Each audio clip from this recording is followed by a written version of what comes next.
Vaheguru, Vaheguru, Vaheguru, Vaheguru, Vaheguru. No, I do believe that we should have a country of our own, right? At least an area that's controlled by the Sikhs within India. Like you might say, Akal Takht should be ours. Yeah. But personally, I would say that if the Sikhs want to do anything, they should just take over India.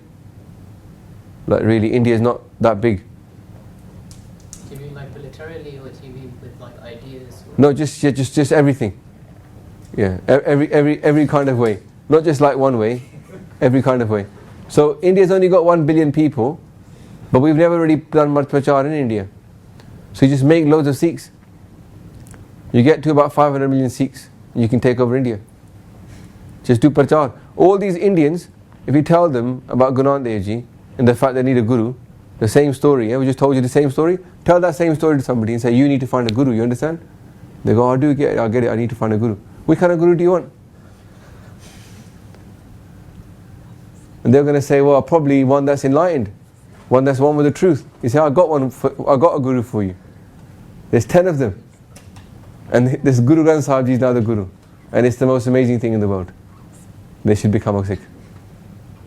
We don't need 500 million Khalsa. We have to understand that a normal person that goes to Gurdwara, who might be Munna or whatever, Matha takes, follows Guru Granth Sahib Ji, tries to do a bit of part stuff, that's a Sikh as well.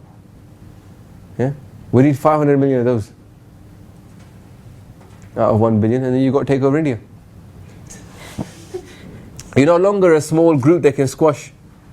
You know, like if you're going to squash a small group, you can squash a small group. But if that group suddenly grows everywhere, hard to squash that group. Because they're everywhere now. They're bigger than you now. India needs a reboot. You need to infect it with a virus of Sikhi. Spread Sikhi everywhere and reboot it. Because India is not doing too good by itself. Socially, it's not a very good system. It's not good for anybody in India. Sikhi is the solution for India. India is diseased, and Sikhi is the solution. It's not like Islam in that sense. Yeah, the reason because they all got a guru. They don't understand. Like if you take a Hinduism, the best stuff out of Hinduism is already in Sikhi. The best stuff in Hinduism is not in Islam. It's true, innit? All the spiritual gains, all the highest vidya about Naam, all the property about your Atma Gyan, that's not in Islam. They don't get any of it. Rag Kirtan is the highest form of art. We've got it in Sikhi. Yeah? All the Indian musical tradition. If India became Muslim, you'd lose so much of the culture. People would stop believing in Naam, stop believing in Bhakti, they'll stop believing in poetry, there'd be no more Rag Kirtan in that sense. You'd lose all this stuff. But if they come and become Sikhs, they keep the best of what they have and they get rid of the worst, the Gandh. It makes perfect sense to me that a Hindu who's wondering what should I do for my country, should become a Sikh. And this is the exact thing that went to the minds of the guy that wrote the Indian Constitution, Ambedkar. Ambedkar wanted to be a Sikh. Ambedkar was a low caste guy, very well educated, became the president of India, wrote the constitution. He wanted to become a Sikh. Do you know that? At that time, India was only about 300 million people big. You know, back in 1947, yeah? And Ambedkar had a following of about up to maybe 100 million, or low caste, yeah? And Ambedkar wanted to become a Sikh at that point, when Sikhs were only 5 million. Yeah? Now we're about 30, they say. He got turned away. They said, no thanks. We don't want 100 million Chamars coming in, taking over our Gurdwara. Yeah? Luck, well done for the Sikhs, the caste Sikhs. Yeah? They turned down Ambedkar to becoming a Sikh. He was on an escape caste in Hinduism or in Indian culture, and the Sikhs were still stuck in Indian culture and not in Sikh culture. So they rejected Ambedkar. At that time, if 100 million people had become Sikhs at that time, Ambedkar was going to take Amrit. In the end, he became a Buddhist. If he'd become a Sikh then, 100 million, India's history would be totally different, wouldn't it? If that back then we were 100 million, we're 30 million now after 5, right? 6 times we tripled.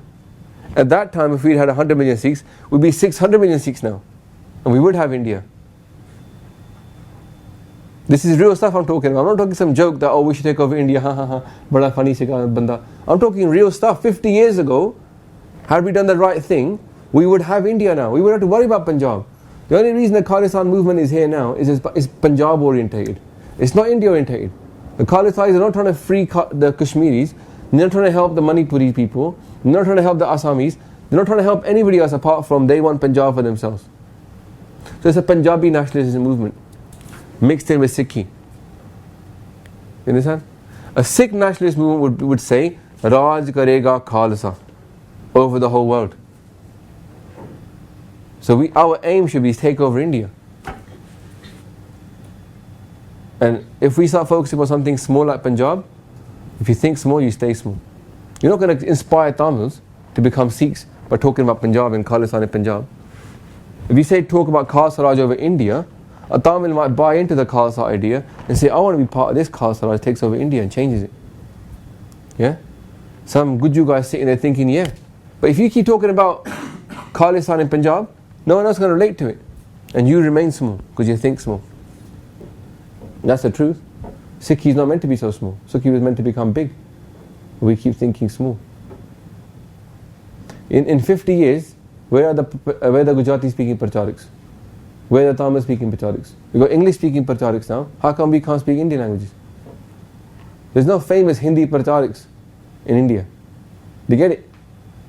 We messed up big time. How stupid could we get to live in India for 50 years and not produce local Prachariks who speak the language? Why are people like Osho talking about Guru Nanak Dev Ji in India? He's dead now, but anyway. Why would he become famous for reading Guru Nanak Dev Ji's words out? Why didn't a Singh do it? Why do we limit ourselves so much? Y'all get messages on Facebook and from YouTube and messages, I want to be a Sikh. info@everything's13.org. Look at my emails. I want to be a Sikh. I watch your YouTube video. I want to be a Sikh. Gauri Olev the boss thing. I want to be a Sikh. Don't you think the Indians want to be Sikhs even more than the Gauri? Gauri got to go over this whole barrier about the God in heaven, I will smite you, the Bible, the Christ. Indians already believe in gurus. They already believe in reincarnation. They already believe in Satyug and Kaljug. They already believe in more than half of Sikhi already. They just got to forget caste system and they've got to accept Guru Nanak Dev Ji is the avatar of Kaljug. Because he's the avatar of Kaljug. He is what they're waiting for. You know what they're waiting for, this Kalki avatar? You heard this? Neh Kalank avatar. That's what it's called, Neh Kalank avatar. They're waiting for Neh Kalank avatar. You know what Neh Kalank means? Just to ask you, you might ask a Hindu friend later on, what is Neh Kalank avatar? Kalank means a dog. Dog lag gaya, kalank lag gaya. On your reputation maybe, kalank lag gaya. Yeah?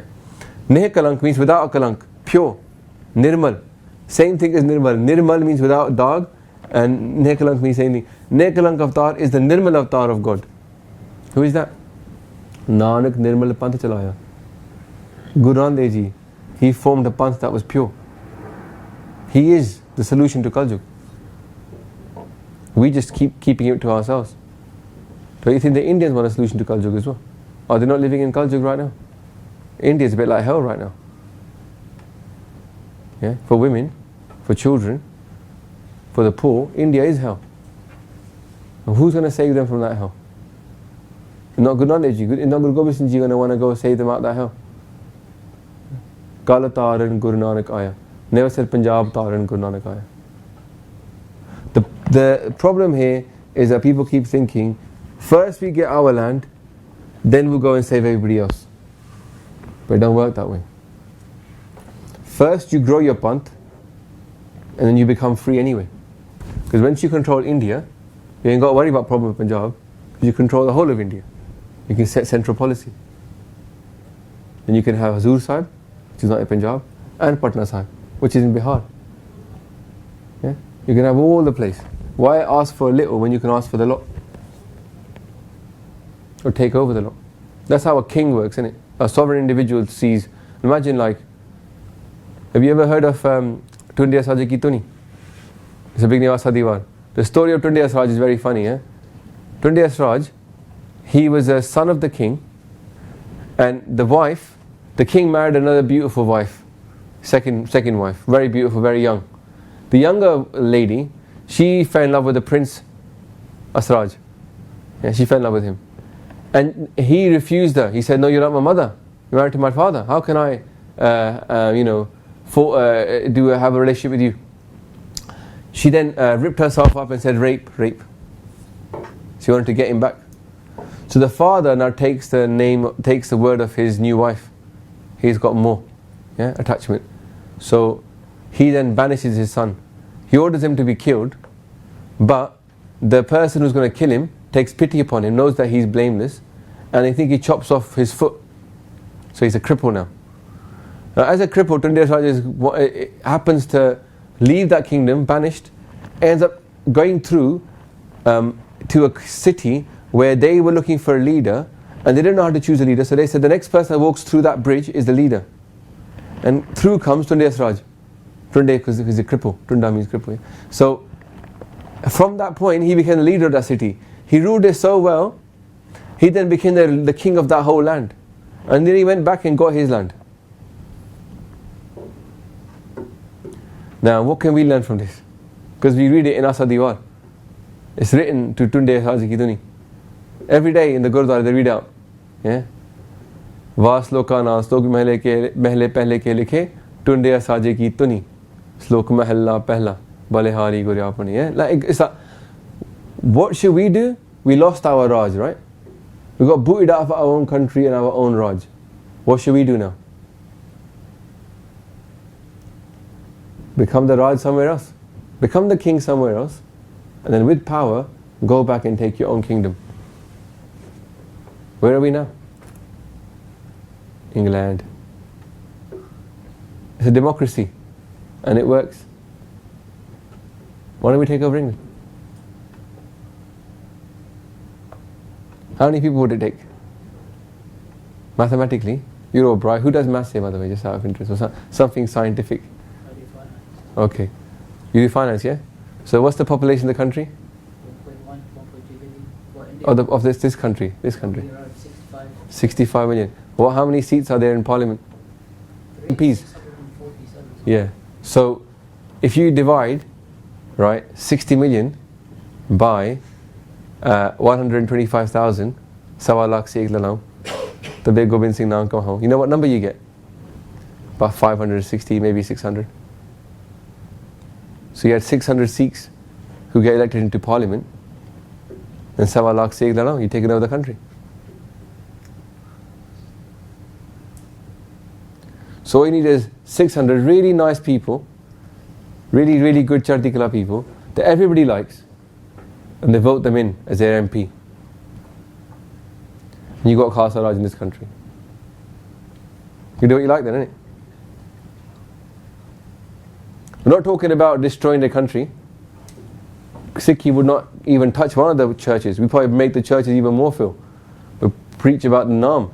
They're going to believe in Jesus and worship the name. We wouldn't hurt England in the slightest. They love us anyway. They love the fact that we do Langar. The Langar week was so popular. They love the fact that we talk about spirituality, but we're brave soldiers. Yeah? So, what's wrong with Sikhi, innit? Nothing. Nothing wrong with Sikhi. It's perfect. So all we need to do is do what we're supposed to do. Become the king of this country, and then go back to India and take over your own country again. Vaheguru, Vaheguru, Vaheguru, Vaheguru, Vaheguru.